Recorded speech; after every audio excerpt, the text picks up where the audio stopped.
Everybody knows about the new Nolensville Publix, but what's going on right next to it with this partially developed piece of property that's been sitting here for a couple of years? Well, that's not Publix. That's a completely different development called Greenbrook South. And depending upon how this plays out, it could be a great addition or more of the same stuff people already complained about.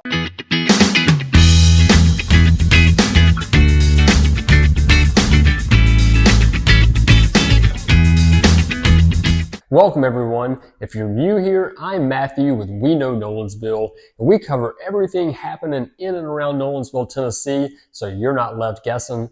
And today we're talking about Greenbrook South, which sits right next to the new Publix development. And if that name sounds familiar, well, that's because it's the sister development to Greenbrook North, which sits right across the street on the corner of Rocky Fork and Nolensville Road. And that's where you got Cabo's, Madrigalvi, the Veritas Salon, Oh My Chives, and behind all that, you have a bunch of townhomes. Now, on paper, Greenbrook North and Greenbrook South look pretty similar. They're both mixed use with commercial in the front and residential in the back, but there are a few key differences that actually matter.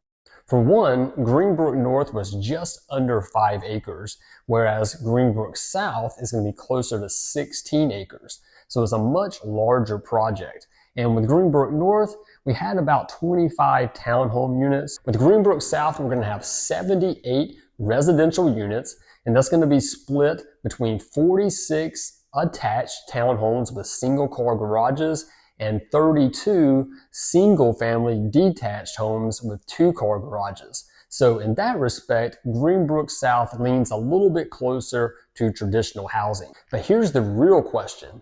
Are these going to be for sale or are they going to be rentals? Because if you remember with Greenbrook North, a lot of people expected those to be for sale, but they ended up being all bought up by an LLC and turned into rentals. And yeah, that didn't sit well with a lot of people. And the issue wasn't just the rentals, it was that the area was zoned for mixed use and not apartments. So a lot of people felt like it kind of bent the intent of what was supposed to be built there.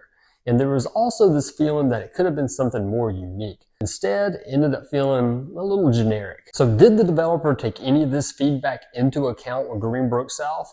Well, only time will tell, but it will be interesting to see if this ends up being a different story or more of the same. And one thing Greenbrook South does have going for it are the amenities.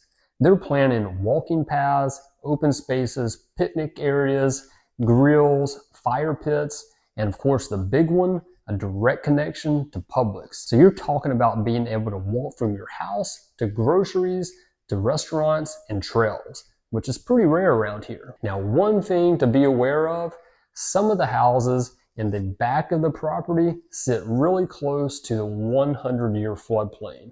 Now, they are beyond the floodplain, but they're close enough that buyers should take note. So what do you think? Is Greenbrook South going to be a solid addition to Nolensville, or are we getting more of the same?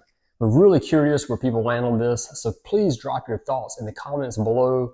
And if you found this video helpful, please give us a like or thumbs up. It really helps us out.